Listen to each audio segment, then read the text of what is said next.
Hey there folks, welcome to the show. Today I'm going to be showing you guys how to take a 360-degree panorama like the one we created in my last video and map it to a sphere inside Maya, or any 3D package for that matter, to create some really interesting perspective and create some interesting effects and actually recompose a photograph of our environment because of the fact that we have the entire environment in this panorama. So let's go into Maya here, let's create a basic sphere. I'm going to assign a basic material. And into the material, I'm going to slot our panorama as a basic texture. Let's use this garden here. We'll go into texture view in the viewport, which it should hopefully be showing us. Yep, and we just turn diffuse down. So let's get our background off here. If we look around now, we can see that we can get inside this sphere and we can actually photograph our environment now with all the control and freedom of, having a digital computer-generated camera.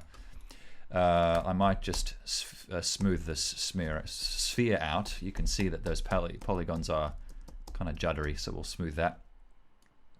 I'm also noticing that inside the sphere, this building is around the wrong way. This whole garden is actually horizontally flipped. So let's go into our UV texture editor.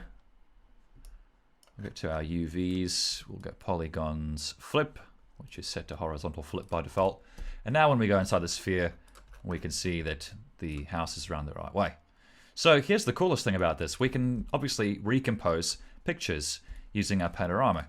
If we go into our aspect ratio here, if we want to create like an Instagram, a square picture for Instagram, we can do that. We just have to set our resolution to square.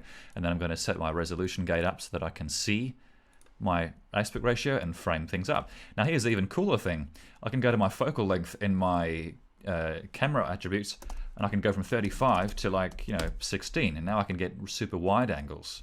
I can even go all the way out to 8mm if I want, and now I can get really super wide angles. I can really capture the feel of being in this environment. Look how far out I can get. That is actually borderline ridiculous. But the coolest thing about this, you can really capture the lighting of this environment and what it's like to be in that garden. Let's replace this panorama with something else. Let's maybe go into our garden shed here. And I'm just going to put our focal length back to 16 because 8 is a little bit on the wide side for interiors, I think. So here we go, inside the garden shed. You can see how much of this space we're able to capture. And let's say I like this angle here, or I move the camera to the side, to the one side of the sphere to get wider.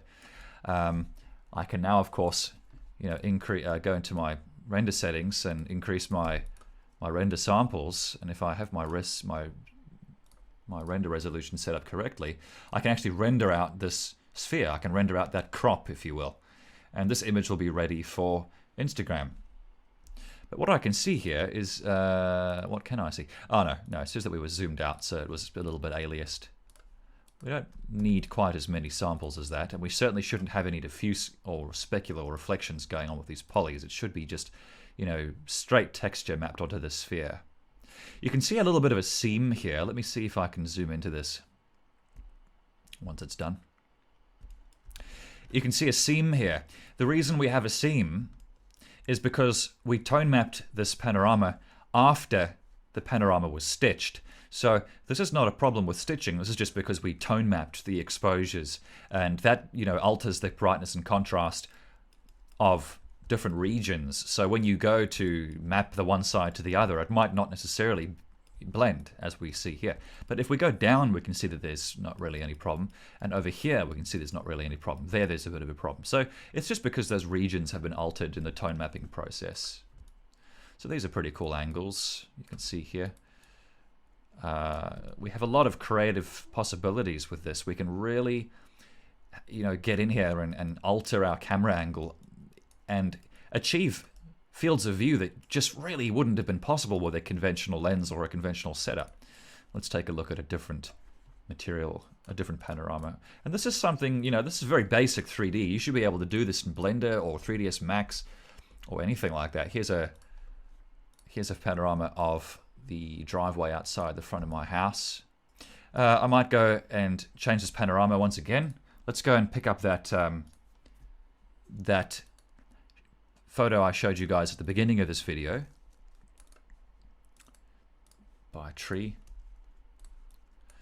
And here we go again. You can see if I zoom all the way out like this, I can actually get some effects that we've seen before, kind of like the little planet effects that you see people doing with panoramas.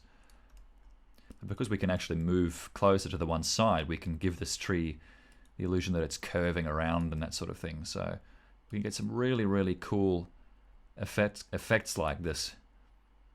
And we can change our aspect ratio back to widescreen, you know, like 1280-720, good old 16:9 for, you know, your average computer monitor, your TVs. And yeah, there's kind of a glimpse of what you can do. Try getting an angle like this with a conventional lens. You'll find it to be very, very difficult. There you go, folks. I hope you've enjoyed, and I hope it's been of interest.